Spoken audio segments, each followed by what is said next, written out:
it's open, it's accessible, but it's still dark in a way. I think this darkness we have to keep on adding that into the music. Yeah. Okay, so no steel drum reggae songs with grunting on the next I album. would love to, but we'll keep that to ourselves. So. We'll keep that to ourselves.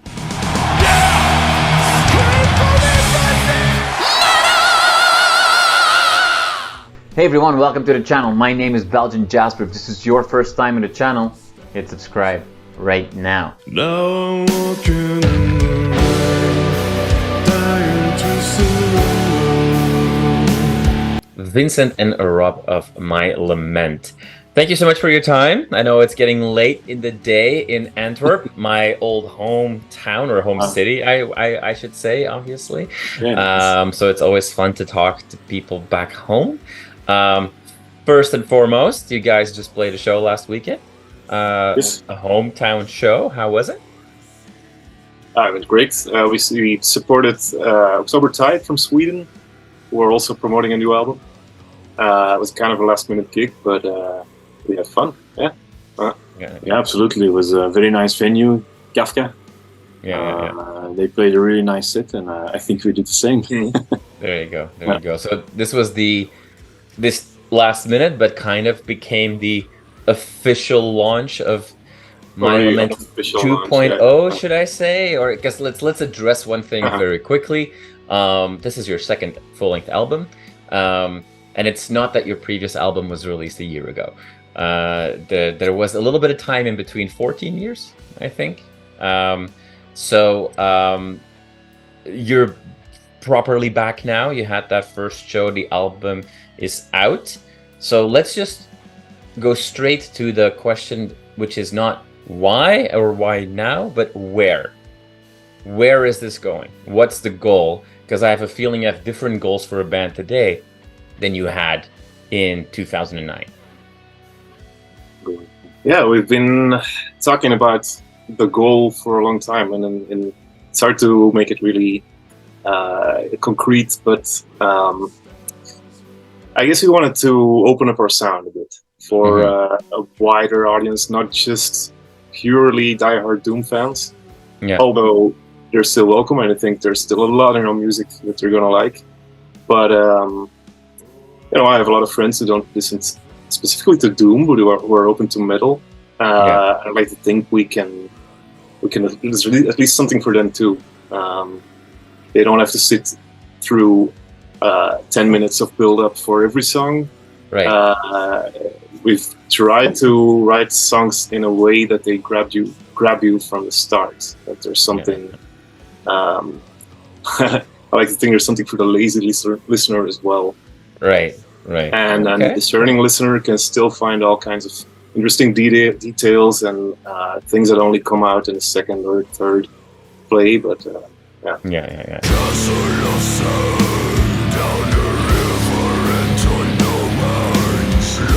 We're all of us roughly of the same generation, let's say.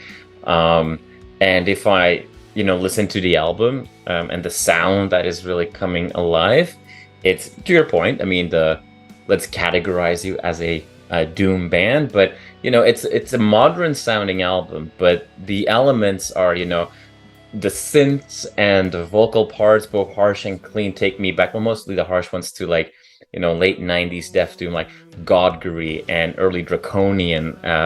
But then other vocal parts are Piamatish, Gothic, and then from a drumming perspective that we get there, we get a lot of groove, some sludge in there, maybe even some slightly slowed down Entombed groove vibes. Is it fair to say that this whole album is a celebration or a love letter to the music that we all grew up with in the 90s? I think the bands that you mentioned do reside in us some way, because we listened to them and they shaped us in a way that we all maybe also not fully aware of.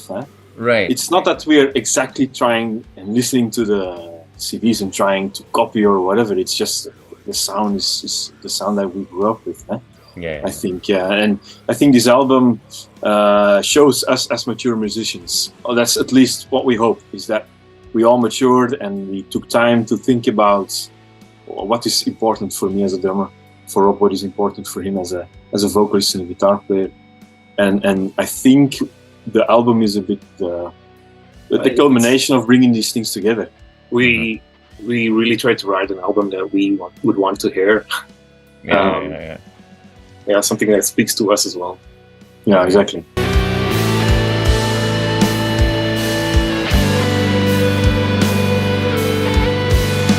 A limitation that a lot of Belgian bands have is that they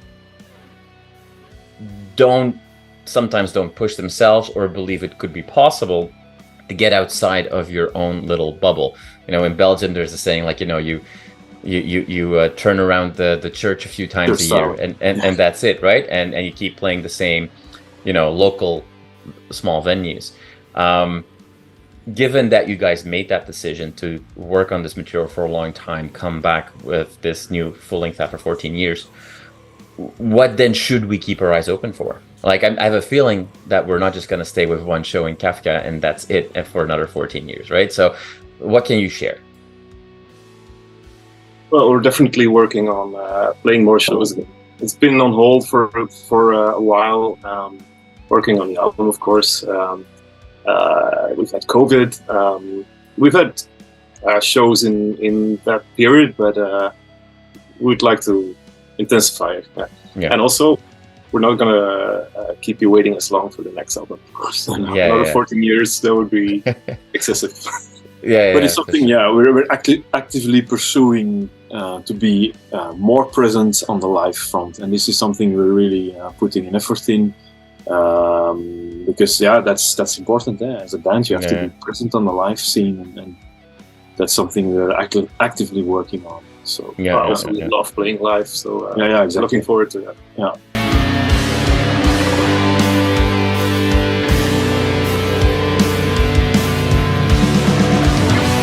Literally speaking, Vincent, a drummer is put in the back of a band on those live stages.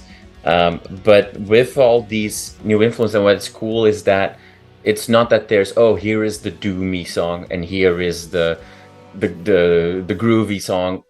All of the songs take us in twists and turns. Do people in the band give you enough credit for you as the drummer to, you know, keeping that rhythm section going and switching back and forth? Because you have to, you know, play in an adventurous way, let's call it, to cater to the sound. Yeah, thanks for the compliment, first of all. Yes, I think it's about, I have my own journey as a musician, and as a drummer, I played percussion, I played Latin American percussion, I played African percussion. I was very explorative as a younger musician, and I was not only limiting myself to drums, or let's say metal drumming. And I think you hear this still in the music that I like to bring a groove, even if it's doom death metal, doesn't matter. I like to really add to the musicality of the other musicians. I think they know this, and that's also why it works so good when we rehearse. We feel this automatically from each other. We don't have to say this anymore to each other. We just feel it, and that's for a part also the advantage of playing so long together. We really feel and know each other, and that's a nice thing. Does that mean then, when in the creative process, because you say like, you're not gonna wait another 14 years, which means that you are to some extent have new material ready, or at least, you know, concepts for that.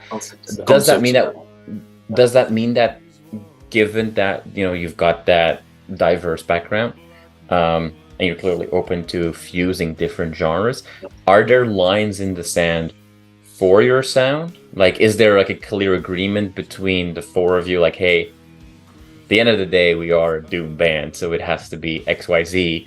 Or is it like, hey, let's jam and see what happens? There's one line in the sound, which is, we've always said, we're not going to drop the grunts. I like doing them. I think if you do it all the time, it kind of loses its meaning. But if you use it in a song, it's very powerful, and we're going to keep doing that. And that also means we're going to, in some way or another, we're going to keep being a death metal, death doom metal band. It's other than that, It's a good question. It makes you makes you wonder and think about your sound and what you want to sound like. I think we have to have a certain darkness to the music as well, because darkness tends to pull you inside at a certain point, and I think that's also a strong part in the last CD, the season Came Undone, is that it's open, it's accessible, but it's still dark in a way. I think this darkness we have to keep on adding that into the music. Yeah. Okay, so no steel drum reggae songs with grunting on the next I album. would love Got to, it. but We'll keep that to ourselves. we'll keep that to ourselves. But yeah. No, yeah, it's part of being kind of focused. I mean, we're open to a lot of things, but also we've had a journey making this album, and it's taken us in a certain direction, and we're going to keep spreading out from there. But that'll always be the for sure. I mean, at this point, you have to respect your own brand in a way, right? You've built of course, that the over listeners years. also expect this somehow. I mean, this is Exactly. This is the new way we've went into. So yeah. It's quiet between these walls. Now, you guys come across very chill, having a beer, on a couch. We're obviously a couple of weeks, 2 weeks since the release. No, we've got the album's out for 22nd of September, so it's 3 weeks as we're talking, roughly. Yeah. If we would have spoken 3 days before the release, would you guys be as chill as you are right now? I think maybe I'm exaggerating a bit, but I was kind of a wreck. I've been very happy and relieved to find the response has been so positive. It's quite a process to release an album. Oh, it's been years. And it's not just writing and recording, but then you've got an album, then you get a label, and then you wait for the planning and the pressing of the CDs. And, it was quite a momentous occasion when it happened, and first reactions were good, and it's only been going the same since. Yeah, absolutely. Yeah. Now, you mentioned the process and the time that it takes, and that's just true. People don't always realize, who are just listeners to music, it's not that a band records an album and the next week that album is out. That can take a long time, which can cause some stress. But you're also touching on some very, very personal themes here, dealing with inner demons.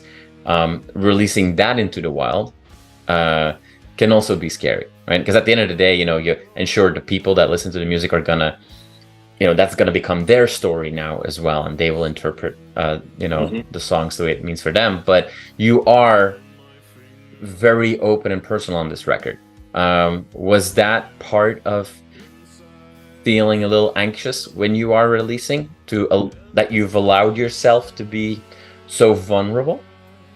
I think for me, having written the lyrics and doing the vocals, it's not so much that it's all me in there in the meaning of the songs. It's very much me in the way the songs are written.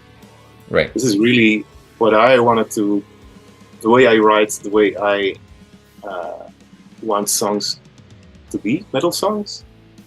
So that really does feel like I'm putting myself on the line. The songs are.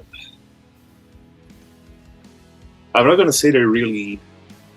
I'm not laying bare my soul. That's not really what writing is for me either. But it feels very vulnerable to say to the world, this is the best I can do, right? Song-wise, music-wise. What do you think? Yeah. And the thing is, you have, especially if you've been doing it working on it for so long, you have no clue what it's gonna, how it's gonna be received. At least me, I was totally blind. I'd heard each of the songs roughly 1,000 times, just on repeat, trying to figure out where it needs to go, and for years. So I had no idea if what they put out was even going to be noticed or mocked or Right. That Yeah. was very, very stressful. Yeah. Vincent, does that put an extra level of pressure with yourself and the other band members? Now, I know that the experience of other band members are also channeled on this album in specific songs, but when you're not writing the lyrics, but you know how personal and heavy it is for the person writing the lyrics, like how do you relate to these songs? Like are the lyrics as important to you? Do you feel extra pressure to make sure that that content is channeled in the best possible way, or are you more like, I'm really just more focused on the music and the lyrics for me are secondary? Like, what's your experience there? But sorry for turning this whole thing into a therapy session, by the way, but you guys are already on a couch, so I figured. Let's call it some kind of monster. There. Yeah. I think I'm not part of the lyrics writing process, and the songs are something we've been writing and making these songs for a long time already. I think what stands out for me, or what I think of now, is that I enjoy thoroughly playing together with the other band members. Yeah. Being it here in the rehearsal space or live, I think the vulnerability or the captured emotions inside, the stories that are inside, it makes me, I don't know, it creates an even more special atmosphere when we are able to play the songs together, because it's like you channel it together towards the audience. Yeah. And you want to do it the best way as possible. And there are indeed some songs that have a really personal touch related to band members and their stories. And that's something that we always feel as a band. That when we play the songs, is that you relive this kind of emotions. And I think that's, for me, makes me play these songs even more power and more conviction.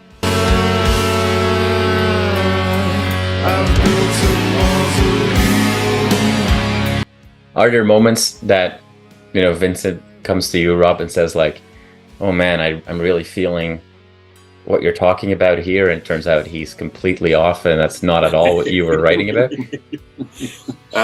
You know what? I think I don't esteem myself that highly as a lyric writer, but I think I'm at my best when I don't know exactly what I'm writing about. Okay. Because that means it's still what I sing is still inspiring to me. Right. It's not all thoroughly thought through and meaning and rhythm and rhyme. You can get stuck if it's all too exact and all too thought through. I think that's what I meant when I said deeply personal is not exactly how I would describe the content of the lyrics. It's kind of it's deeply personal in the sense that they're very emotional lyrics, but there's a lot of thought and inspiration and time went into them. And from the directly personal to that is not a straight line. Right, yeah. It gets sanitized in a way. Because or heightened, or... Yeah. Okay. Whittled down to exactly what it's about or something, Yeah. Okay.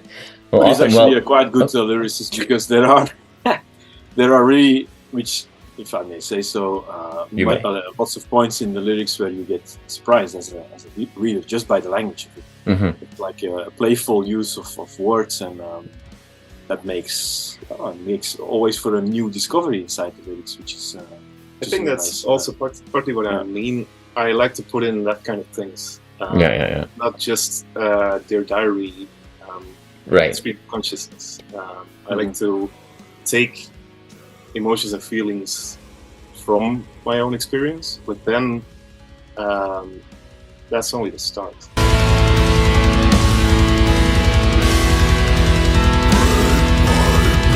All right, well, that's the start, and the journey will take us to more music coming sooner rather than later, and more shows that we will keep our eyes open for sure. When they get announced.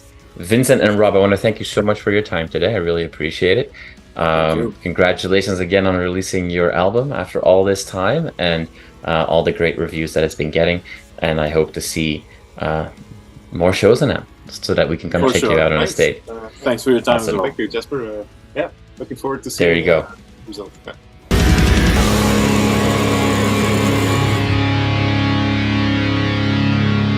You are awesome for watching this video. Click right here to see more content like it and subscribe to the channel.